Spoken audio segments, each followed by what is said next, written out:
கொண்டான் பேணி தகை சார்ந்த சொற்காத்து சோர்விலால் பெண். பெண்ணை எவ்வளவு பெருமை பேசிருக்காங்க. பெண் என்பது தன்னை மட்டும் பார்த்துக் கொள்போல அவர் ஒரு தியாகி. பெண் வந்து ஒரு தியாகிங்க இல்லையா? அப்படியே என்ன பண்றாங்க, தன்னை காத்துக் கொள்வார்கள். தன்னை காத்துக் கொண்டு விட்டுருவாங்களா? அடுத்து வீட்டுல இருக்கவங்க எல்லாருக்கும் சாப்பாடு செஞ்சாச்சா, என்ன பண்ணணும், நாளைக்கு எக்ஸாம் இருக்கு, எல்லாத்தையும் அம்மா தானே பாக்குறாங்க. தற்காத்து தற்கொண்டான் பேணி தகை சார்ந்த சொற்காத்து. இந்த ஒரு திருக்குறளை நான் 1 மணி நேரம் பேசுறேன், ஆனா அம்மா ஒத்துக்க மாட்டேன் இல்லையா?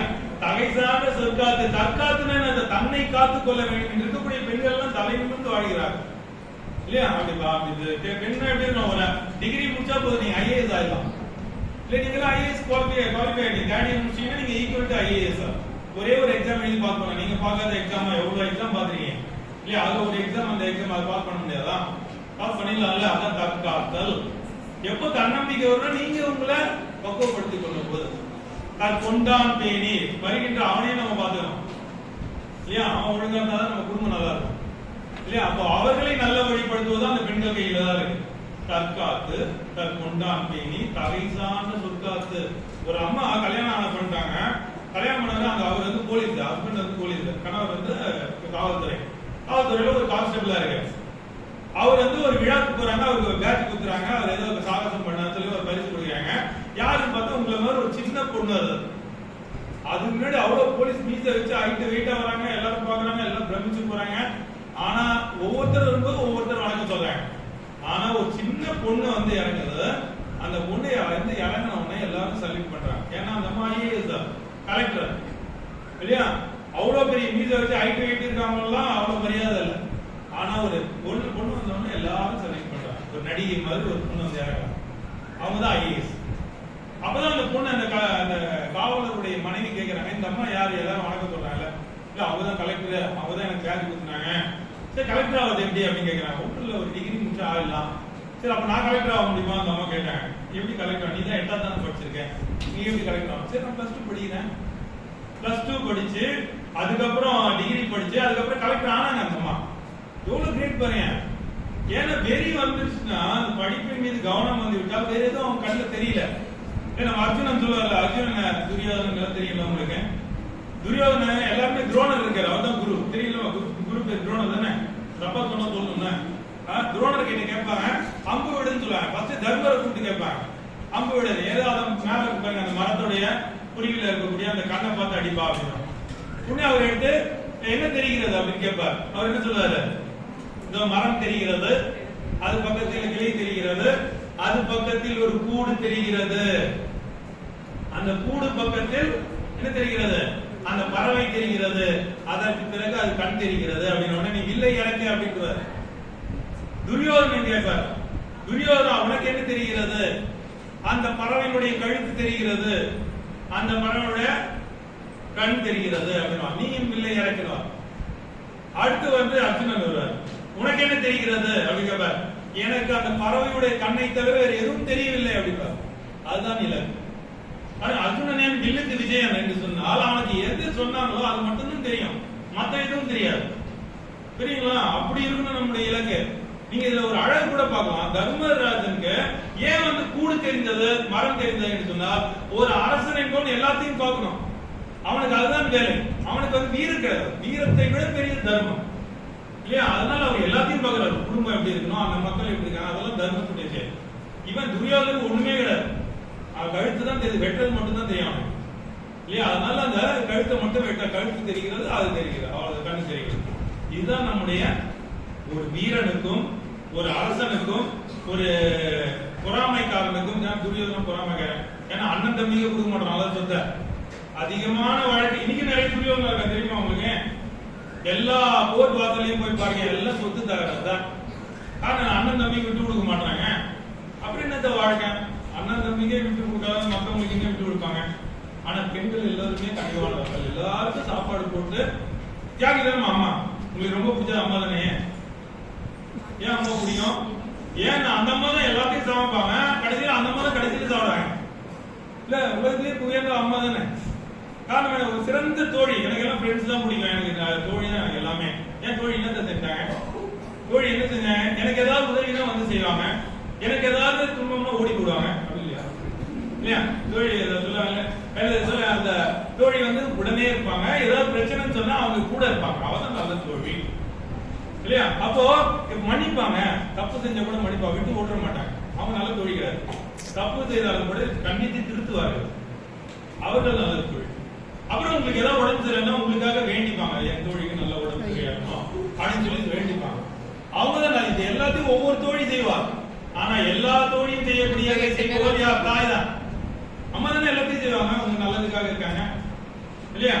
அந்த ஒரு பாட்டு ஒரு படம் கூட வந்துச்சு, யானை வச்சு ஒரு படம் எடுத்தேன் இல்லையா? அந்த எக்ஸாம் ஹால்ல எழுதும் போது இல்லையா, அந்த ஒரு பாட்டு இருப்பேன், ஒண்ணும் கொஸ்டின் பேப்பர் பார்த்தோம்னு சொல்லுவாங்க, என்னது ஒண்ணும் புரியல சொல்ல தெரியல அடித்தலே. ஃபர்ஸ்ட் எடுத்தோம்னா கொஸ்டின் பேப்பர் பார்த்தோம்னா கொஞ்சம் ஒண்ணும் புரியல.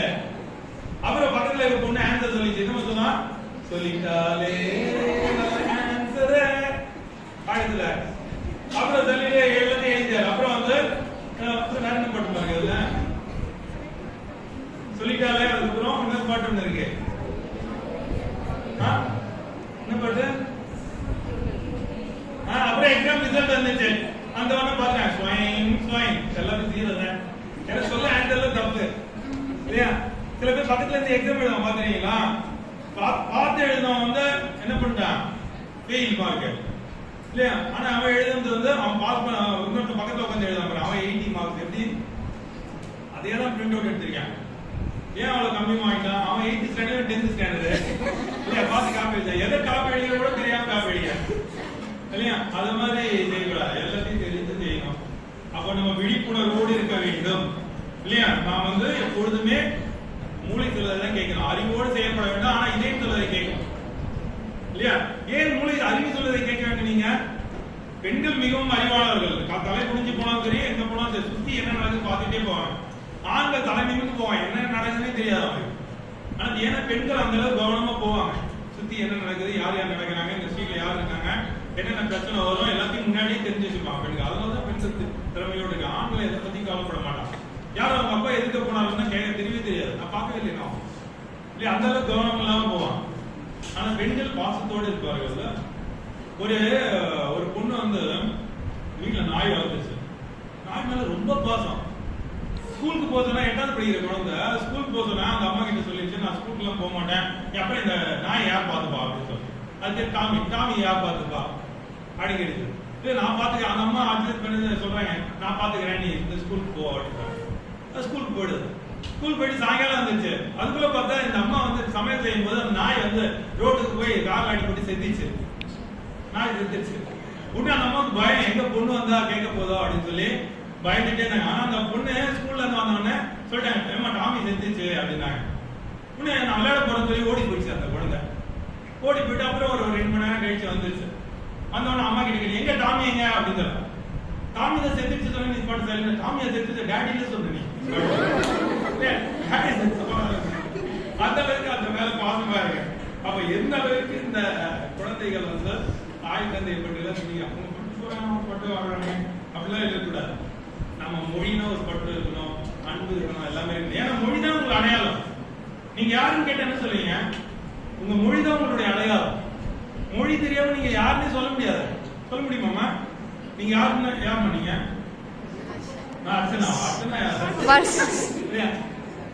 நாம யார் சொல்லுவோம்? நம்ம இந்த நாட்டில இருந்து வருவோம், நமக்கு ஒரு அடையாளம் இருக்கா? நீங்க வெளிநாடு போறீங்க, நீங்க யாரும் கேட்ட என்ன சொல்லுவீங்க? யார் நீங்க? இந்தியன் சொல்லுவோம்ல, நம்ம நாடுதான் நம்மளுடைய அடையாளம்.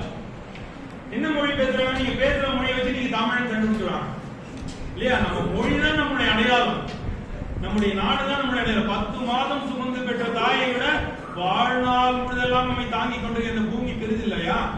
அதான் தாய் நாட்டுடைய பற்று. இந்த நாட்டை நம்ம மதிக்கணும், மொழியை நம்ம மதிக்கணும். மொழி தெரியவில்லை என்றால் ஊமை, கரெக்டா? ஊமை சொல்லக்கூடாது, வாய் பேச முடியாதவர்கள் சொல்லணும். ஆனா கரெக்ட் இல்ல, சரியா இல்லையா? நீங்க எங்கேயாவது போய் ஒரு மொழி தெரியாதவங்க கிட்ட பேசுறீங்க. இப்ப இங்க இருக்கவங்க எல்லாமே நம்ம தான் இருக்கோம். இங்க ஒரு பிரெஞ்சு எல்லாருமே சேர்ந்து பிரான்ஸுக்கு டூர் கூட்டு போறாங்க, தமிழ் துறை தலைவர். நம்ம எல்லாம் பிரான்ஸுக்கு போறோம், இறங்கணும்னு யார் போய் பேசுறீங்க? யார்கிட்ட பேசுறீங்க? யாராவது போய் பேசுறீங்களா? யாரும் பேசுவாங்க, எல்லாம் பிரெஞ்சு யாரும் தான் இருக்காங்க. யார் போய் பேசுறீங்க? நம்ம தமிழ் துறை தலைவர் தான் நல்லவங்க, அவங்க அமைச்சிடும். நீங்க போய் பேசுமா? பாவம் இல்ல அவங்க.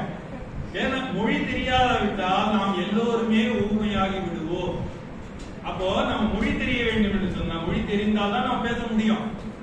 ஆனா நமக்கு எல்லாரும் கோவம் வருதா இல்லைங்க? ஏன் கோவம் வருது? இந்த வகுப்புல யாருக்காவது கோவம் வராம இருந்திருக்கா? எல்லாரும் கோவம் வந்திருக்கா? யாருக்கு கோவம் வராதவங்க யாருமே இல்லையா? நீ தானமா கை இல்லையா? சும்மா இல்லையா? அப்ப என்ன அர்த்தம்னா எல்லாருக்கும் கோவம் வருது. ஏன் வருது? நீங்க எல்லாருக்கும் கோவம் ஏன் வருதுன்னு யோசிச்சீங்கன்னா உங்களுக்கு கோவமே வராது தெரியுமா? சினம் என்னும் சேர்ந்தாரைக்குள்ளி இனம் என்னும் ஏவப்புனை சுடுமா. சினம் வந்தால் அது உங்களை மட்டும் அழைக்கும், உங்களை சார்ந்தவர் எல்லாரையும் அழைக்கும். ஏன்? எப்படி ஒரு கரண்ட் தொட்டா அது தொடர்றவங்க எல்லாரையும் அடிக்குமா இல்லையா? அப்போ உங்களை சார்ந்த எல்லோருக்குமே அந்த பாதிப்பு ஏற்படும். அப்படி இருந்து ஏங்க கோவப்படுறீங்க? ஏன் கோவப்பட வேண்டிய அவசியம்? எப்போ கோவம் வரும்? யாரும் சொல்லுவீங்களா? ஏன் கோவம் வருது? சொல்ல மாட்டீங்களா? ஏன் கோவம் வருது? எப்பயோ கோவம் வந்துருக்கலாமா உனக்கு? ஏன் அடுத்தது ஃபர்ஸ்ட் உட்கார மாட்டல? சொல்லுவா. எப்போ கோவம் வந்து கடைசியா? எப்போ? அம்மா திட்டும் போது கோவம் வரும்ல? அம்மா திட்டுறீங்களா நிறையா? ஏன் திட்டினா கோவம் வருது உங்களுக்கு? ஏன் திட்டினா கோவம் வருது? ஏன்னா அம்மா திட்ட மாட்டாங்க, அவங்க போய் என்ன திட்டுறாங்களே, அதான் கோவம். புரியுதா? நீங்க எதிர்பார்க்காத ஒன்று நடந்துவிட்டா உங்களுக்கு கோவம் வருகிறது. கரெக்டா? அப்ப ஏன் எதிர்பார்க்கறீங்க? அம்மானா திட்டதான் செய்வோம், நீங்க படிக்கலாம் திட்டுவாங்க, அவ்வளவுதான். அது நீங்க முடிவு பண்ணிக்கணும், கோவமே வராது. நீங்க வாழ்க்கையில எல்லா இடத்துலயும் இனிமே கோவப்படும் போது ஏன் திட்டிக்கிறாங்கன்னு யோசிங்க, உங்களுக்கு கோவமே வராது. கோவம் வராவிட்டால் யாருக்கு நல்லது? உங்களுக்கு தான் நல்லது, கேட்கறவனுக்கு நல்லதா? நீங்க யாரையும் திட்டினீங்கன்னா அவங்களுக்கு ஏதாவது பாதிப்பு ஏற்பட போகிறதா? சோ உங்களை யாராவது திட்டினா நீங்க வந்து அதை திருப்பி சொன்னீங்கன்னா தான் உங்களுக்கு பாதிப்பு. நீங்க சொல்லனா பாதிப்பே கிடையாது. கரெக்டா? நீங்க திருப்பி எப்பொழுது நீங்கள் அதை பேசுகிறீர்களோ அப்பொழுதுதான் உங்களுக்கு பாதிப்பு அதிகமாக ஏற்படும். நம்ம கண்டுக்காம விட்டோம்னா அந்த பாதிப்பே ஏற்படாது. அதனால இனியிலிருந்து தமிழ் நிறைவு விழாவில் நாங்கள் நாளை முதல் கோபப்பட மாட்டோம். ஒண்ணு, தமிழை நம்முடைய தெய்வ தமிழாக எண்ணி போற்றுவோம். ரெண்டு, இல்லையா? அந்த பாட்டு இந்த பாட்டு கேட்டீங்களா? தமிழுக்கு அமுது என்று பேர், அந்த தமிழின்ப தமிழெங்கள் உயிருக்கு நேர். தமிழுக்கு உயிருக்கு நேரம் இல்ல, ரொம்ப அழகா தெரியுங்க. இந்த பாட்டு ஒரு ரொம்ப அழகான ஒரு பாட்டு இருக்கு. தமிழை பற்றி சொல்லும் போது, அழகிய தமிழ் மொழி இது, மொழிகளில் முதல் இடம் பெறுவது அது, நினைத்தால் இனிக்கும் ஒலித்தால் சீரக்கும். கேட்டீங்களா? நீங்க கேட்டீங்கல்ல? தமிழுக்கு ஏன் அமிழ்து என்று பேர்? என்ன சொல்லுவீங்களா? நல்லா படிக்கிற பசங்க நீங்க உங்களை சொல்லிட்டாங்க மேடம் தான். தமிழுக்கு ஏன் அமிழ்து என்று பேர்? இந்த கோபிகா ஒரு சாங் கொடுத்தாங்க, இனிமையானது. அப்ப இனிமையான பேர் வச்சுக்கலாங்க. திகட்டாது, அமுது திகட்டும்ல, அப்ப அமுது சொல்லக்கூடாது. அமுது தேன் வந்து திகட்டும்ல, கரெக்டா சொல்றேன். அவன் தேன் வந்து திகட்டும், தேன் வந்து இனிக்கும். முதல் ஆன்சர் கரெக்டா. தேன் வந்து இனிக்கும், தமிழும் இனிக்கும். ஆனா தமிழையும் தேனையும் ஒன்னா சொல்லக்கூடாது. ஏன்னா ரெண்டாவது ஆன்சர் சொல்லிட்டாங்க அவங்க. ஏன்னா அமுது தேன் உண்ண உண்ண திகட்டும், தமிழ் உண்ண உண்ண திகட்டவே திகட்டாது. அதான் தமிழ். அவர் வேற யாராவது சொல்லிக்கலாம் அவங்க பேர்ல? வேற சொல்ல மாட்டீங்களா? தமிழ் தமிழ் தமிழ் ஒரு 5 முறை சொல்லுமா? தமிழ் தமிழ் தமிழ் தமிழ் தமிழ் தமிழ் தமிழ் தமிழ். கரெக்டா? அமிழ்து வேறு தமிழ் வேறு இல்லை, தெரியுமா? அமிழ்தனாலும் தமிழ்னாலும் உண்டுதான். ஆனால் அமிழ்து திகட்டும், தமிழ் திகட்டாது. சரி, ஒரு கேள்வி கேட்கிறேன். தமிழ் ஏன் பேர் இருந்துச்சு? யாரும் சொல்லுவீங்களா? தமிழ் நிறைய படிச்சிருக்கேன் மேடம், முதல்ல சொல்லியிருக்கேன். உயிர் எழுத்து மெய் எழுத்துலாம் இருக்கு. ஆனா நீங்க ரொம்ப நல்லா படிச்சீங்கன்னு பிரச்சனை. ரொம்ப நல்லா படிக்கிற, கேட்கிற கேள்விக்கு எளிமையா பதில் சொல்லலாம். தமிழ் ஏன் பேர் இருந்துச்சு? யாரும் சொல்லுங்க. அவங்க ரொம்ப ஆழமா போயிட்டாங்க. உயிர் எழுத்து மெய் எழுத்து அதுக்கப்புறம் போகும். யாரும் சொல்லுவீங்களா? ழ என்ற எழுத்து இருக்கு இல்லையா, ஈழ என்ற எழுத்து, அது தமிழ் மட்டும்தான் இருக்கிறது. கரெக்டா? சரியாமா? அப்ப தமிழத்தில் ஈழ இருக்கக்கூடிய ஒரே மொழி தமிழ் மொழி. அதனாலதான் தமிழ். காஞ்சி பெரியவர் சொல்றாரு இல்லையா, நாங்க அந்த கல்லூரியில தான் இருக்கோம். அப்ப எவ்வளவு அழகா தமிழ் ஆசிரியர் வந்து போய் பேசுறேன், எனக்கு தமிழ் நான் எல்லாமே படிச்சிருக்கேன் அப்படின்னு சொல்லி ரொம்ப பெருமையா பேசினாரு. இல்ல, தமிழ் படிச்சா அந்த கௌரவம் வரும், அது ரொம்ப நல்ல விஷயம் தான். படிச்சாலும் நமக்கு அந்த இது வரணும். இல்ல, ஒரு ஐஏஎஸ் ஆபீசர்னா ஒரு பணி அவர் பேசுவாரு, போய் அதை எடுத்துட்டு சொல்லுவாரு, தமிழ் படிச்சா எனக்கு. அப்போ நான் தமிழ்ல இவ்வளவு இலக்கியம் படிச்சிருக்கேன் அப்படின்னு சொல்றாரு. சரி, ஓகே, தமிழ்னா என்ன? அப்படிங்கிறார். சொல்ல முடியல. தமிழத்தில் எது ழகரம் இல்லை. ழகரம் மிக புனிதமான ஒரு எழுத்து. இழுன்னு சொல்லும்போது நாக்கு மேல போய் ஒட்டிக்கும் இல்லையா? அப்பதான் வந்து நம்ம வந்து யோகா சொல்லி உங்களுக்கு காலேஜ் யோகா இருக்கும்னு நினைக்கிறேன். அந்த யோகா சொல்லும்போது சொல்லி கொடுத்துருக்காங்க. அப்ப தமிழத்தில் ழகரம் இருப்பதால் அது தமிழ். அந்த தமிழை நாம் வந்து அது கூட அவங்க சொன்ன மெய் எழுத்து, உயிர் எழுத்து, உயிர் மெய் எழுத்து. மொத்தம் எத்தனை எழுத்துமா தமிழ்ல? பாருங்க, அவங்க சொன்ன 247. உலகத்திலே அதிகமான எழுத்துக்கள் நம்ம தமிழ் தான் போல இருக்குமா? ஆங்கிலத்தில் எத்தனை எழுத்துமா? 26 தான். ஆனா நம்ம தமிழ் எவ்வளவு பெரிய மொழி. ஆனா ஆங்கிலத்தை உலகக்குள்ள பேசுறேன் இல்லம்மா. ஆனா தமிழை ஏன் பேச மாட்டேன்? ஏன்னா நீங்க கொண்டு போய் சேர்க்கல.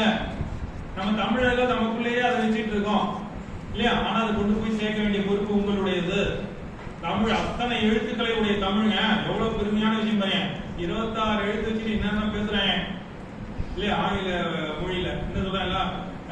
ஸ்பெல்லிங்கே சொல்றது தப்பு தப்பா சொல்லுவாங்க. கேட்டா நம்ம தப்பு சொல்லணுமா இல்லையா? பியூட்டிஃபுல் என்ன ஸ்பெல்லிங்? BUTIFUL. அதனால EA வேற போடுறேன். BEAUTIA beautiful. நீங்க அப்படிதான் போடுறோமா? No KNOW. ஏன் K பின்னாடி இருக்கு, W பின்னாடி இருக்கு, எதுவும் சொல்ல மாட்டேன். அது அப்படிதான். ஆனா தமிழ்ல ஏதாவது ஒரு எழுத்து ஒலிக்காம இருக்கீங்களா பாருங்க. எல்லா எழுத்தும் ஒலிக்கும். அப்படிப்பட்ட தெய்வ தமிழ் நம்முடைய தமிழ் இல்லையா? நம்ம தமிழ் மாதிரி சிறப்பான உலகத்திலே கிடையாது. ஏன்னு கேட்டால் எல்லோரும் எழுத்துக்களை தேடிக்கொண்டிருக்கும் போது கல்வியில் எழுதியவன் தமிழன். கல்வெட்டுல எழுத 5000 ஆண்டுகளுக்கு முன்னாடி தமிழ்ல எழுதியவன் நம்முடைய தமிழன் தான். நினைச்சு பாருங்க எவ்வளவு பெருமையான விஷயம். தமிழை வந்து கல்வெட்டிலேயே பதித்தவன் நம்முடைய தமிழன் தான் இல்லையா? அப்படி 5000 ஆண்டுகளுக்கு முன்னாடி தொல்காப்பியம் எல்லோரும் எழுத்துக்களை தேடிக்கொண்டிருக்கும் போது நம்ம இலக்கணம் படைத்தவர்கள் தமிழர்கள் இல்லையா? ஒழுக்கத்தை கொடுத்தவர்கள் தமிழர்கள். எல்லா வகையிலுமே உலகமே அப்படி கடல்ல வந்து போக முடியாதுன்னு நினைச்சப்போ ராஜேந்திர சோழன் உலகம் முழுது கடல்ல கப்பல்ல போயிட்டு வந்தான். அப்படின்னா நம்ம எந்த அளவுக்கு கடலை பார்த்திருப்போம். அமாவாசை பௌர்ணமி அதெல்லாம் தெரியலமா? இத்தனை நாள் சென்றால் அமாவாசை, இத்தனை நாள் சென்றால் பௌர்ணமி திரும்பி மேல இருக்கும். பௌர்ணமி அன்னைக்கு என்னமா நிலவு முழுசா தெரியும். அமாவாசை அன்னைக்கு தெரியாது. இதெல்லாம் தெரிஞ்சு நாள்களை குனித்தவன் யார்? தமிழன். இங்கிலீஷ்கார அமெரிக்காரன் சொன்னா இத்தனை நாள் சென்றால் அமாவாசை, இத்தனை நாள் சென்றால் பௌர்ணமின்னு சொல்லி. அப்ப கப்பல்ல போகும்போது எந்த பக்கம் காற்று வரும் தெரியுமா? 4 வகை காற்று. யாருக்கா தெரியுமா? அழகா சொன்ன காற்று. என்ன காற்று? வாடை காற்று. எந்த பக்கம் தான் வாடை? வடக்கில் இருந்து வந்தால் வாடை, கிழக்கில் இருந்து வந்தால் கொண்டல், மேற்கில் இருந்து வந்தால் கோடை, தெற்கில் இருந்து வந்தால் தென்றல். இது எப்படி 4 சொன்னேன் பாரு. நம்ம திசை எழுதிங்களா? திசை மொத்தம் எத்தனை திசைங்க? 4. எது வடக்கு? ஒரு மேப் இருக்கு. எது வடக்கு? எது வடக்கு? மேப்ல மேடம் தான் வடக்கு. பாருங்க, மேடம் சொல்றேன். மேடம் தான் வடக்கு. ஆனா மேடம் சொல்லக்கூடாது. அத வடக்கு வா எப்படி எழுதிங்க? இப்படி போட்டு மேல எப்படி போ? மேல தான் போகுது. அப்ப மேல தான் வடக்கு. தெற்கு தா எப்படி போடுறீங்க? கீழே தான் போடுறீங்க. அப்ப தெற்கு. கிழக்கு கீ எப்படி இழுத்துறாங்க? கீழே இப்படி போட்டு இப்படி விழுத்தீங்கன்னா கிழக்கு. மேற்கு எப்படி போறீங்க? இப்படி போட்டு இந்த பக்கம் போடுறீங்க இல்லையா? மேற்கு. தமிழ் இல்லையா? அப்ப தமிழ் என்பது ரொம்ப அழகா சொல்லுவேன். தமிழில் என்ன இருக்கு? தமிழில் வந்து என்ன இருக்கு? நாக்கு என்னமா இருக்கு? 4 காற்று சொன்னீங்களா? தென்றல், கோடை, வாடை, கொண்டல் சொன்னீங்களா? 3 என்ன இருக்கு? 3 இடமா முத்தமிழ், இயல், 2 என்ன இருக்கு? 2 மக்களுடைய வாழ்க்கை என்ன இருக்கு? அகம் புறம் என்று 2ஆக ஒன்றாக இருப்பது ஒழுக்கம். தமிழர்கள் ஒழுக்கத்துடன் வாழ்ந்தவர்கள். எல்லாத்தையும் ஒரு பண்பாடு இல்லையா? என்ன பண்பாடுமா? புறத்துல மாலை நேரத்துக்கு மேல போர் செய்ய மாட்டான் இல்லையா? சூரியன் உதித்த பிறகுதான் போர் செய்வான். எல்லா வகையிலும் ஒரு அறத்தை பின்பற்றியவர்கள் தமிழர்கள்.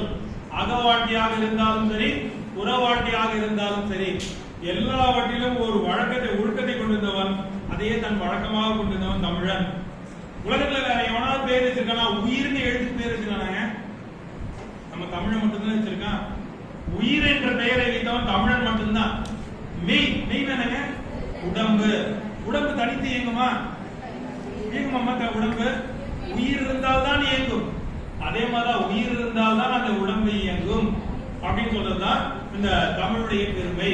நீங்க கூட ஒரு அழகா ஒன்று சொல்லுவாங்க, என்னன்னு கேட்டா, இந்த தமிழ் எப்போ பேசுறாங்க சொல்லுங்க, யாராவது எங்க தமிழ் பேசுறாங்களா? எல்லாம் இங்கிலீஷ் தான் பேசுறேன். பஸ்ல ஏறி என்ன பண்ணுங்க, கண்டக்டர் கிட்ட டிக்கெட் வாங்கலாம். பஸ், கண்டக்டர், டிக்கெட் 3 இங்கிலீஷ் தான். கரெக்டா? யாரும் தமிழ்ல பேசுறோமா? நடத்துனர் ஐயா, எங்கள் கல்லூரிக்கு செல்ல வேண்டும், ஒரு பயணச்சீட்டு ஒன்று கொடுங்கள். இந்த பேருந்து போகாது, இந்த பஸ் போகாது மாட்டோம். கரெக்ட் இல்ல? நீங்க அடுத்த வருஷம் வாங்க கண்டிப்பா இல்லையா? நம்ம பேசுறது தமிழ் பேசுறது இல்லையா? ஆனா தமிழ் எப்பொழுது பேசுவோம் தெரியுமா? தடிக்கு விழுந்தால் மட்டும் ஆ ஆ. தடிக்கு விழும்போது கத்துறான், ஏ டீனா கத்துறான், ஏ டீ கத்த மாட்டான், ஆ ஆ ஆன்னு கத்துவோம். ஐயோ வலிக்குது. அவர் சிரிக்கும் போது இ ஈ, ரொம்ப நல்லா சிரிச்சா ஈன்னு சிரிப்போம். சூடுபட்டால் ஊ ஊ, சூடுபட்டுருச்சு. அதட்டும் போது மேடம் அவ்வளவுதான், யாரும் பேசாதீங்க இல்லையா? ஆச்சரியத்தின் போது ஐயா, ஐயத்தின் போது ஐயோ எவ்வளவு சூப்பரா ஐ, என்ன ஐயம், ஐயம்னா என்ன சொல்றோம், ஐ நல்லா இருக்க அப்படின்னு சொல்லுவோம்லமா, சூப்பர். அதான் வியக்கும் போது இவ்வளவு பெருசா அப்படின்னு நம்ம வியக்கிறோம்ல, அதான் ஐ. அப்புறம் என்னமா ஆச்சரியத்தின் போது ஓ அப்படின்னா சொல்லுவோம். வக்கணையின் போது அந்த ஒழுங்காட்டுனா, விக்கலின் போது விக்கும் போது. இதெல்லாம் நம்ம தமிழ் வந்து நம்மளோட கலந்துருக்கு, நம்மளோட கலந்துருக்கா இல்லையா தமிழ்? ஆனா அதெல்லாம் விட்டுட்டு பிற மொழியை நாம் பேசிக் கொண்டிருக்கிறோம். பிற மொழி பேச நம்ம தாய்மொழியில் தான் பேசணும் இல்லையா? தாய்மொழி தமிழா நீ, தமிழால் நீ. கரெக்டாமா? தமிழா நீ, தமிழால் நீ, எந்த வளம் இல்லை இந்த தமிழ் மொழியில், ஏன் நாமும் பேச வேண்டும் பிற மொழியில், ஒழுங்காய் கட்டிடுவாய் தாய்மொழியில், அதன் வழி கட்டிடுவாய் பல மொழியை. எல்லா மொழியும் நம்ம எந்த வழியா கத்துனோம்? தாய்மொழி வழியா தான் கத்துக்க முடியும். நீங்க எந்த மொழியில கத்துப்பீங்க? ஒரு மொழியை கத்துக்கணும்னா தாய்மொழி வழியாகத்தான் கற்றுக்கொள்ள முடியும். ஆனா தாய்மொழியே தெரியாம போச்சுன்னா நாளைக்கு என்ன ஆகும்? நாம் அனாதைகள் ஆகி விடுவோம். ஆனால் தாய்மொழியை நாம் படிக்க வேண்டும் என்பதை நாம் புரிந்து கொள்ள வேண்டும். தமிழை எவ்வளவு அழகா பேருச்சுன்னா, உயிர், உயிர் இல்லாமல் மெய் இயங்காது. அதனால 2 சேர்ந்தா அது உயிர் மெய். அப்ப 2 சேர்ந்தா மெய்யை தனித்து இயங்குமா? இயங்கவே இயங்காது. இன்லாம் சொல்லுவீங்களா? அதெல்லாம் தனித்து இயங்கவே இயங்காது. உயிரோடு சேர்ந்தால்தான் இயங்கும். அதனால தான் பேர் உயிர் மெய் என்று பெயர் இல்லையா? அதனால அதை எப்படி போற்றணும்? போற்ற வேண்டும், உணர்ச்சிப்படக்கூடாது. நம் மொழி நாம் காப்பாற்றணும், நாம் பேசணும். ஆனா மொழி வெறிக்கூடாது. பிற மொழியில தாக்கணும் அவசியமே இல்லை. ஏன்னு கேட்டா எல்லா மொழியும் கற்றுக்கொள்வதுதான் நம்முடைய பண்பு. ஏன்னா நம்ம மூளையில பாரதியார் 14 மொழி அறிந்தவராமே இல்லையா? யாம் அறிந்த மொழிகளிலே தமிழ் மொழி போலிக்குதாவது எங்கும் காணும். நான் எல்லா மொழியும் கற்றுக்கொண்டிருக்கிறேன், ஆனா அதுல சிறந்தது தமிழ் தான் அப்படின்னு சொல்றதுதான் இந்த தமிழ் மொழியுடைய சிறப்பு. அப்போ அந்த காலத்துல மிக புகழ்பெற்ற ஒரு ஆக்டர் இருந்தார், எம்ஜிஆர். தெரியுமா? அதாவது எம்ஜிஆர் ஒரு ஆக்டர் தான் இல்லையா? அவர் வந்து அவர் ஒரு ரிக்ஷாக்காரன், இப்ப எப்படி ஆட்டோக்காரன், அந்த காலத்துல ரிக்ஷாக்காரன் ஒரு படம் இருப்பான். ஃபர்ஸ்ட் சீன்ல வரும்போது எல்லா ரசிகர்களும் இப்ப இருக்க ரசிகர் மாதிரி இல்ல, அப்படியே உயிரியே கொடுப்பாங்க அவங்களுக்காக.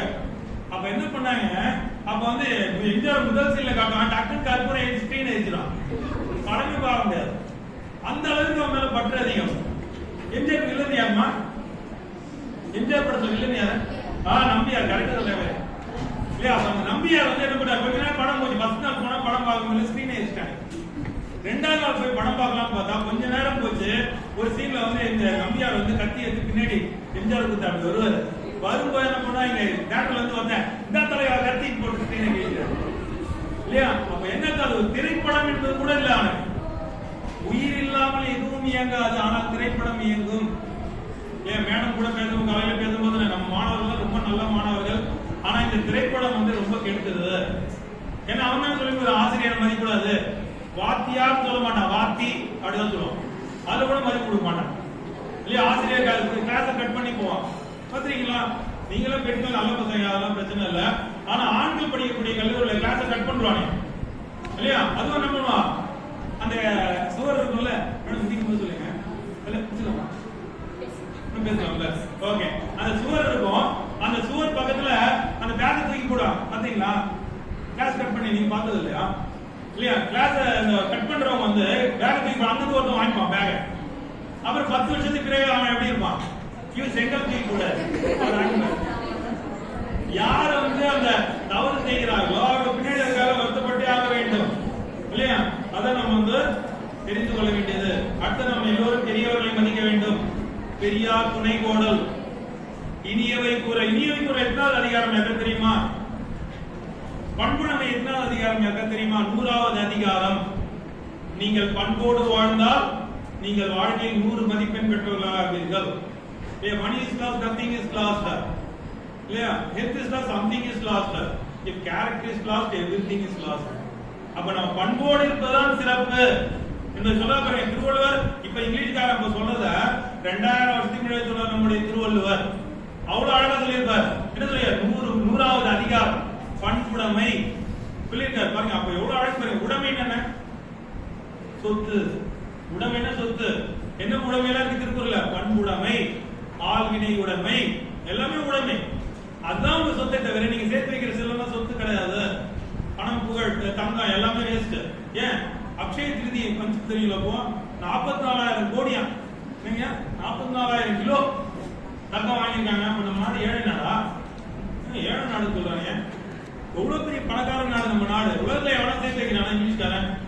இங்கிலீஷ்காரன் கொஞ்சம் பணம் வந்தாலே பாண்டிச்சேரி வந்து செலவு பண்றோம். ஆனா நம்ம பாருங்க எல்லா பணத்தையும் சேர்த்து வைப்பாங்க. பொண்ணுக்கு கல்யாணமா இவ்வளவு நகை சேர்த்து வைப்பாங்க இல்லையா? யாராவது ஒருத்தர் கால பெரிய நகை அணிஞ்சாங்க அந்த காலத்துல தெரியுமா? பாட்டி இவ்வளவு தொங்கும் அப்படியே நம்ம போட்டோட விழுந்துரும் அப்படி இல்லையா? அப்படி போட்டுப்பாங்க. ஆனா நீ போட்டா நம்ம காதோட எடுத்துட்டு போயிடும். ஆனா அந்த காலத்துல அவ்வளவு செல்வம் இருந்துச்சு நம்ம நாட்டுல. நீங்க தமிழாசிரியர் நடத்திருப்பாங்க. என்ன நடத்துறாங்க? அப்படியே அந்த அம்மா வந்து கோழி வெட்டிட்டு இருப்பாங்க. கோழி எதில் வெட்டுவாங்க? தங்க விலையில தூக்கி போட்டு வாழ்க்கை வெட்டுவாங்கம்மா. நினைச்சு பாருங்கம்மா. நீ நமக்கு எங்க தங்கம் போட்டாங்க? தங்கம் போட்டுருக்காங்க. அம்மா என்ன ஒரு 10 சவரம் போட்டு போட்டாலும் நீங்க வர முடியாது. நீங்க இந்த பஸ்ல வர முடியுமா தங்கத்தை போட்டு? ஆனா அந்த இப்பதான் பெண்கள் அதிகமா தங்கம் போட்டுருங்க இல்லையா? வலையில கம்பல் எல்லாம் போட்டுருங்க. ஆண்களை ஒண்ணும் இல்லை, எல்லாம் தியாகி ஆயிட்டான். ஆண்கள் ஒரு காலத்துல போடுறாங்களா? எல்லாம் போடுறாங்க நிறைய. மேடம் பணக்கார பாருங்க மேடம் அழகத்துறேன் இல்லையா? ஆண்கள் கூட இந்த கால தங்கம் போடுறான். சில நடிகர் போட்டா போடுறாங்க இல்லையா? ஆனா நீங்க நல்லா நினைச்சு பாருங்களேன்.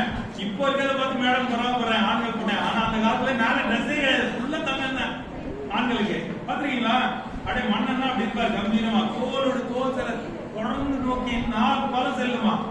ஒரு கும்பகர்ணனை பத்தி சொல்லும் போது சொல்லுவாங்க, ஒரு தோல்ல இருந்து இன்னொரு தோல் பார்க்கணும் என்ன ஆகுமா? 4 பலம் செல்லுமா. அப்படி வீரர்லாங்க கும்பகர்ணனுடைய பேர். கும்பகர்ணன் தெரியுமாமா? இல்லையா? தூக்கிட்டே இருப்பாரு. யார் அது?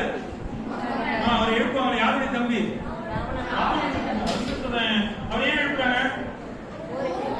போர்தான். அண்ணன் தப்பு தேண்டா, சீதையை கட்டிக்காண்டா. உடனே அவரை போய் சண்டை போடணும். யாரை கூப்பிடுறது? நல்ல போர் வலிமையுடைய கும்பகர்ணன் தூக்கிட்டு அவனை கூப்பிடணும். எப்படி எழுப்பணும்? சீக்கிரம் காலை போட்டு எழுப்பணும். எதை வச்சு எழுப்புறாங்க? உலகை போட்டு. உலகை எப்படி உங்களுக்கு யாரும் உலகை அடிக்க தெரியுமா? தெரியுங்களா? உலகை அடிச்சு தெரியுமா வீட்டுல? இல்ல அந்த காலத்துல அடிப்பாங்க. உலகை எப்படி போட்டு எப்படி இழுப்பாங்க? டங்கு டங்கு டங்கு டங்கு. பாத்துறீங்களா? இப்பதான் உலகே கிடையாது இல்லையா? அந்த காலத்துல அவ்வளவு ஸ்ட்ராங்கா இருப்பாங்க பாட்டிங்களாம். அவ்வளோ அழகா அரைப்பாங்க.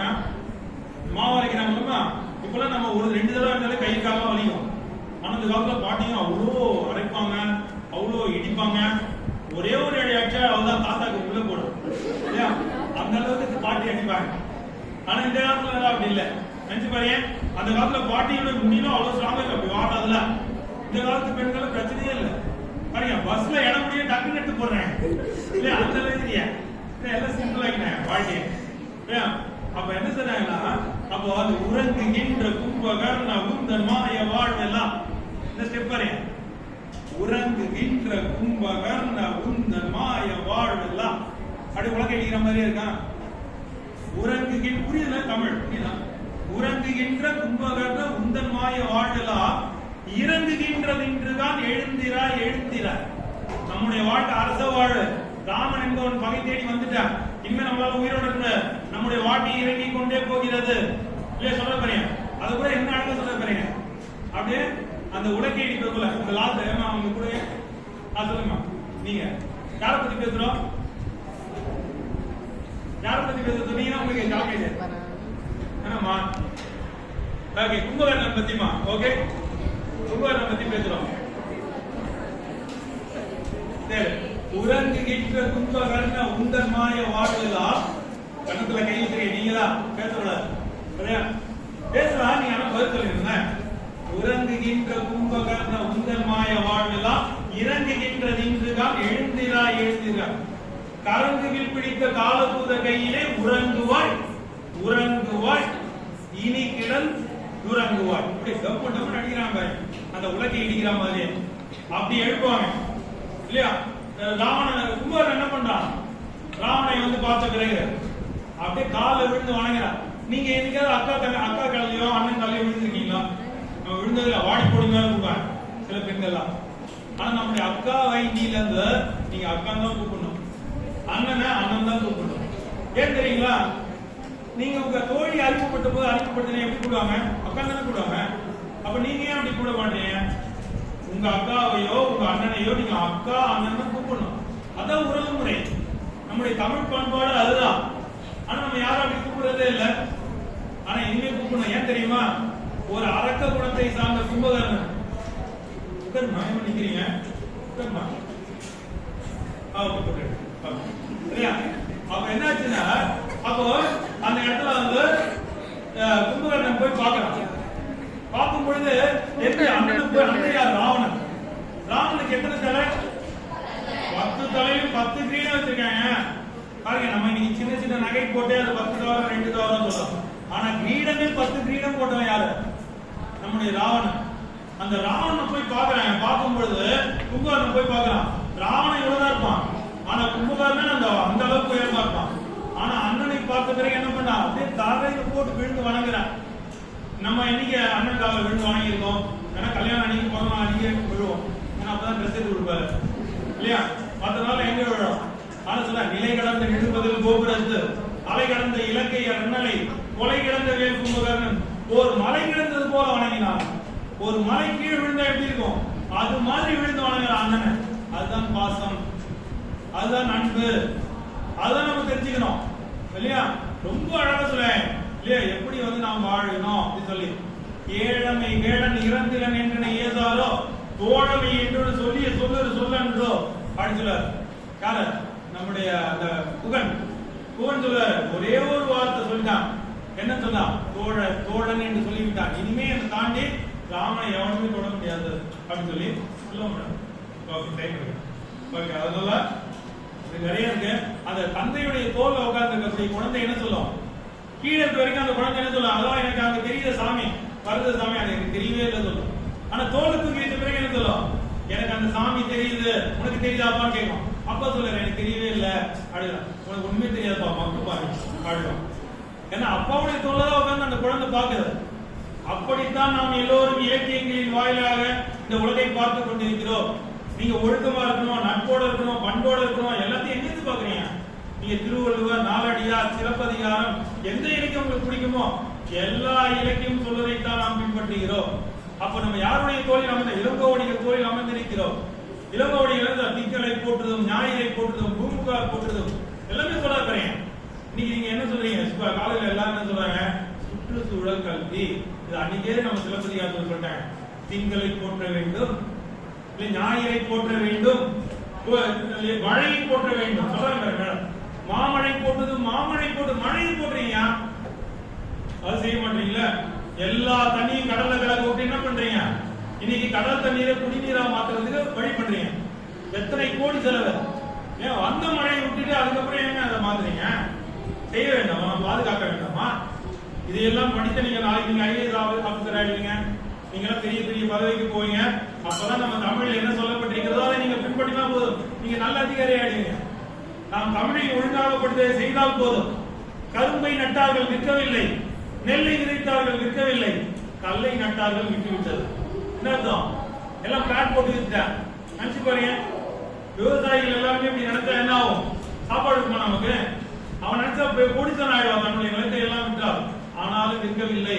ஏன்னா மக்களுக்கு நாங்கள் உணவுப் பொருளை கொடுக்க வேண்டும் நினைக்கிறான விவசாயி, அவன் தானே உயர்ந்தவன். நம்மள பெரியவர்கள் கிடையாது, அவர்கள் தான் தெய்வத்திற்கு சமம். வாழ்வார்ந்து வாழ்தல் வானுமையும் தெய்வத்தில் வைக்கப்படும் சொன்னாங்கல்ல. யாராவது நீங்க பாருங்க, இதயத்தின்படி வாழ்னா என்ன ஆகும்? யாராவது ஒரு பிச்சைக்கான ஒரு 10 பைசா ஒரு ரூபா கொடுத்துட்டீங்க, என்ன சொல்றாரு?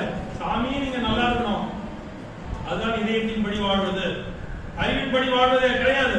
அறிவு என்ன சொல்லும்? நாம நீங்க 1 ரூபா கொடுத்தா வீட்டுக்கு போக பஸ்ல டிக்கெட் கரையுங்க அப்படின்னு சொல்லும். ஆனால் இதயம் சொல்லாது. என்ன காசு இருக்கோ அது மற்றவங்க சொல்லும். அதனால தான் இதயத்து பக்கத்தில் பேக்கெட் இருக்காங்க இல்லையா? டாக்டர் கூட என்ன பண்ணுவார்? செக் பண்ண இங்கே செக் பண்ணுவார் இல்லையா? கையில் இருக்க பேக்கெட்ல காசு இருக்கா இல்லையா? இதே இங்கே தான் இருக்கு, அதனால செக் பண்ணுவார். செக் பண்ணிட்டு ஓகே படிச்சுவார் இல்லையா? அவர் சொல்லும் போது நாம் எப்படி பேச வேண்டும் என்பதை தமிழ் சொல்லியிருக்கா இல்லையா? யாகாவாராயினும்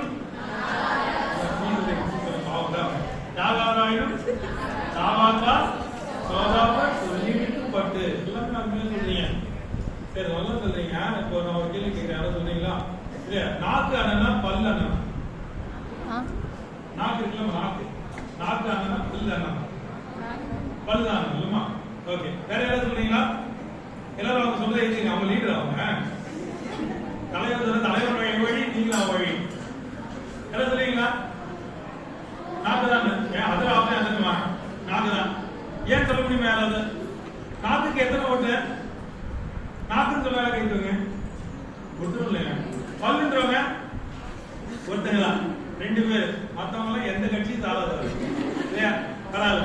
அதனால அதிக ஓட்டு யாருக்குமா? பல்லுக்கு தான். ஆனா தவறு ஆன்சர். ஏன் தெரியும்? நாக்கு தானேமா பாருங்க. அவங்க தான் அரசியல்வாதி ஆகுறாங்க, அதுல கட்சியில முடிய மாட்டாங்க. ஏமா ஏமா நாக்கு தான். ஏன்? ஓ, அண்ணன் சொல்லும்போது நாக்கு மேல போகுது, தம்பின்னு சொல்லும்போது நாக்கு அங்கேயே தான் இருக்கு. கரெக்ட் தான், அது ஓரளவு கரெக்ட் தான். என்னன்னு கேட்டீங்கன்னா, அண்ணன் யாருமா? உங்க அண்ணன் இருக்கலாம். அண்ணன் யாருமாக்கா? இருக்காருமா? இருக்காருமா? அண்ணன் ஏமா பேரு அவர் வந்து சொல்றீங்க? ஏன்னா அவர் முன்னாடி பிறந்தார்ல. முன்னாடி பிறந்தது நம்ம அண்ணன். அப்ப யார் அண்ணன்? நாக்கு தான் அண்ணன். அதே நாக்கு தான் முன்னாடி இருந்துச்சு. பல்லு முன்னாடி இருந்துச்சு. அப்ப பல்லு தான் தம்பி. கரெக்டா? ஓகே, எல்லாரும் ஒரு முடிவு பண்ணிட்டீங்க. அப்ப என்ன அர்த்தம்னா, அப்ப நாக்கு எப்படி பேசும்? பல்லு தம்பி, பல்லு தம்பி எப்படி இருக்கேன்னு கேக்குது. உடனே பல்லு என்ன சொல்லும்? நாக்கண்ண நாக்கண்ண நல்லா இருக்கேன். அப்புறம் நீ எப்படி பாருங்க? நல்லா இருக்கேன். ஆனா நீங்க வந்து ஏதாவது பேசிட்டு போயிருங்க, அவன் வந்து பல்ல உடைக்குமா? என்னதான் உடைக்கிறான் இல்லையா? நாக்கு வந்து ஏதாவது வந்து பேசிட்டு போயிடுது, அவன் பல்லதான் உடைக்கிறான். அதனால நாம் பேசும் பொழுது எப்பொழுதும் கவனத்துடன் பேச வேண்டும். பேச்சு என்பது எல்லா வகையிலும் உயர்ந்தது. சொல்லும்போது வீட்டுக்கு வரும்போது கூட வீட்டுக்கு விளக்கேற்ற ஒரு மகாலட்சுமி வேணும். ஒரு மகாலட்சுமி இருக்கேன், உங்க வீட்டுக்கு விளக்கேற்ற ஒரு மகாலட்சுமி வேணும். ஆனா இன்னைக்கு அப்படி யாருமே சொல்றதில்லை. இன்னைக்கு என்ன சொல்றாங்க? வீட்டுக்கு சுவிட்ச் போட ஒரு மகாலட்சுமி தான் போறோம். சுவிட்ச் போட போது யாரும் விளக்கேற்றதை விட சுவிட்ச் போடுறது ஈஸி இல்லை. அப்ப என்ன அர்த்தம்னா, ஒரு வீட்டிற்கு பெண் தான் எல்லாவற்றையும் செய்கிறார். அந்த பெண் இல்ல வராத வரை அது என்ன? பெண் வராத வரை அது கட்டிடம். பெண் வந்த பிறகு அது வீடு இல்லையா? ஒரு குடும்பம் என்ற அமைப்பு அந்த பெண் வந்த பிறகு. ஆண்கள் வீடு கேட்டா கொடுக்க மாட்டாங்க தெரியுங்களா? முதல்ல படிச்சிருக்கும் போது படிக்கிற காலத்துல ஆண்கள் போய் வீடு கேட்டா கொடுக்கவே மாட்டாங்க. நீங்க பேச்சுலரா இருக்கணும். அதே குடும்பம் சொன்னா உடனே வீடு கொடுத்துருவாங்க. ஆனா குடும்பத்துல இருக்கவங்க தான் அதிக செலவு. கரெக்ட் எல்லாம் தண்ணியில இருந்து எல்லாம் அதிக செலவு இருக்கும். ஆனா ஆண்கள் தான் வெளில போய் சாப்பிடுறாங்க. ஆனா கொடுக்க மாட்டாங்க. ஏன்னா அவங்களுக்கு தேவை ஒழுக்கம் தான். ஒரு குடும்பம் என்று சொன்னா ஒழுக்கம் இருக்கும். ஒரு பெண் இல்லாத வீட்டுல ஒரு ஒழுக்கம் இருக்காது. ஒரு மிகப்பெரிய ரவுடி இருக்கான். ரவுடி கொஞ்ச காலத்துல போக நல்லவனா மாறிக்கிட்டே இருக்கானா என்ன பொருள்? அந்த வீட்டுல ஒரு பெண் குழந்தை வளர்ந்து கொண்டிருக்கிறாள் என்று பொருள். அவனுடைய குழந்தை வளர்ந்து கொண்டிருக்கிறது.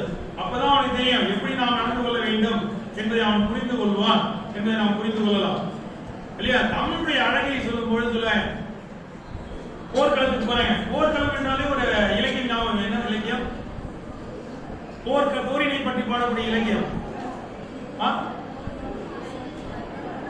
பரணி. பரணி ஒரு இலக்கியம் சொல்றாங்களா? பரணி, கலிங்கத்து பரணி அப்படின்னு சொல்லு. அது போர்க்களத்துக்கு கூப்பிடுவாங்க. எப்படி கூப்பிடுவாங்க? எல்லோரும் போருக்கு வாங்க அப்படின்னு கூப்பிடுவாங்க. அப்ப போருக்கு வாங்க சொல்லும்போது எப்படி சொல்லும்? எடும் எடும் எடும் என எடுத்ததோர் திகழொலி கடலொலி இகழ்க்கவே விடு விடு விழுவரி கறி குழாம் விடுமுடி மொழி ஒளி என்னும் ஒளி மிகைக்கவே. ஒரு புலி புலியோடு சிலைத்த போல் ஒரு படரோடு படர் படர்க்கவே அரியனோடு அரியன மடர்ந்த போல் அரசரும் அரசரும் மடர்க்கவே அப்படின்னு அர்த்தம். எடும் எடும் எடும் என ஒளி மிகைக்கவே. இப்போ வெள்ளையேடு வாழையேடு இதேடு அதேடுன்னு சொல்லி போகிறதுல சவுண்ட் வரும். அதை எடுத்து போர் செய்ய வருவாங்க. அப்ப தமிழ்ல எப்படி விளையாடுறாங்க பாருங்க. அப்போ போர்க்களத்தை சொல்லும்போது அதற்குரிய தமிழ் ஒன்று இல்லையா? அதே மாதிரி என்ன சொல்றேன், வெய்யோன் மொழி தன்மேனியில் விரிதோதியை மறைய. நான் பாடுறது எப்படி இருக்கு, நான் பாடுறேன் அப்படி இருக்கு சொல்றேன். வெய்யோன் மொழி தன்மேனியில் விரிதோதியை மறைய. யாரை கேள்விப்படுறீங்களா? யாரை கேள்வி சொல்லல, அவரை தப்பா சொன்ன தெரியாது. அது கேள்வி இல்லையா? வெய்யோன் மொழி, தெய்வம்னா யாரு? சூரியன். தெய்வம் சூரியன். வெய்யோன் மொழி தன்மேனியில் விரிதோதியை மறைய. இந்த கேமரா போட்டோ எடுக்கும் பாத்துறீங்களா? போட்டோ எடுக்கும்போது சொல்றாங்க ஸ்மைல் சொல்லுவாங்க இல்லையா? போட்டோ எடுக்கிற லைட் போடுறாங்கல்ல, லைட்ல போட்டு ஏன் ஸ்மைல் சொல்றாங்க? லைட் அழகா தெரியும். லைட் அதிகமா கூட நம்ம நல்லா அழகா தெரியும் இல்லையா? அப்ப சொல்லுவாங்க கேமராமேன் தாலி கட்டும்போது சொல்லுவாரு, கடைசியா ஒரு முறை சிரிங்க, கடைசியா ஒரு முறை சிரிச்சிருங்க. தாத்தா கூட சொல்லுவாரு, கல்யாணம் ஆகி போகும்போது, அது அப்போ சொன்ன ஞாபகம் வருது. அந்த கல்யாணம் ஆகி போகும்போது அந்த பெண் குழந்தை கார்ல ஏறணும். கார்ல ஏறின பிறகு பாத்தீங்கன்னா அந்த சுத்தி இருக்கவங்க எல்லாருமே அழுவாங்க. ஆனா மாப்பிள்ளை மட்டும் சந்தோஷமா அடி கம்பீரமா நிற்பாரு. உடனே அந்த குழந்தை போய் கேட்கிறான் அந்த தாத்தா கிட்ட, ஏண்டா ஏண்டா தாத்தா தாத்தா அது கவுண்டமணி பாட படத்தை பார்த்தா. அப்போ அந்த தாத்தா கிட்ட போய் கேட்கிற, தாத்தா எல்லாருமே அழுவாங்க, அம்மா அழுவாங்க, அப்பா அழுவாங்க, எல்லாருமே அழுகுறாங்க, ஆனா இந்த அங்கிள் மட்டும் அழவே மாட்டாரு. அவர் நாளும் சொல்லுவாரு,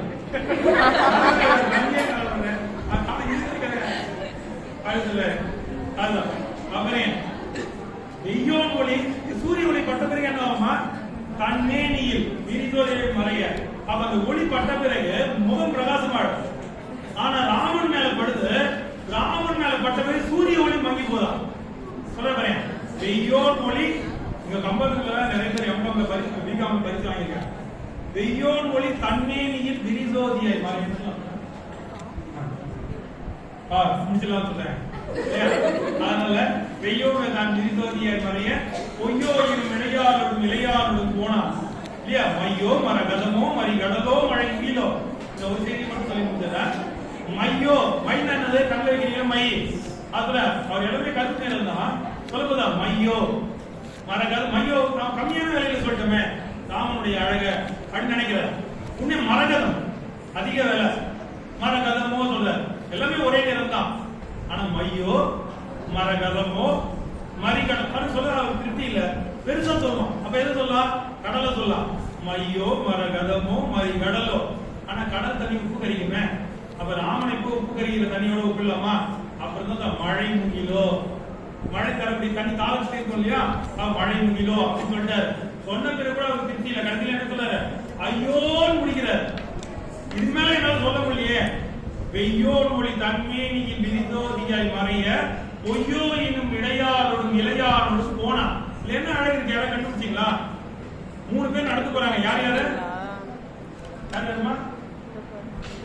ராமன், இலக்குவன், சீதை. பொய்யோ என்னும் இளையார் யார்? சீதை. இளையான் யாரு? இலக்குவன். 3 பேர் நடந்து போறாங்க. சபை வெய்யோன் ஒளி தன்மேனியில் விரிதோதியாய் மறைய பொய்யோ என்னும் இளையாரோடும் இளையாரோடும் போனா. மையோ மரகதமோ மறிகடலோ மழை முகிலோ. ஐயோ இவன் வடிவென்பது அழியா அழகுடையா. நன்றி, வணக்கம்.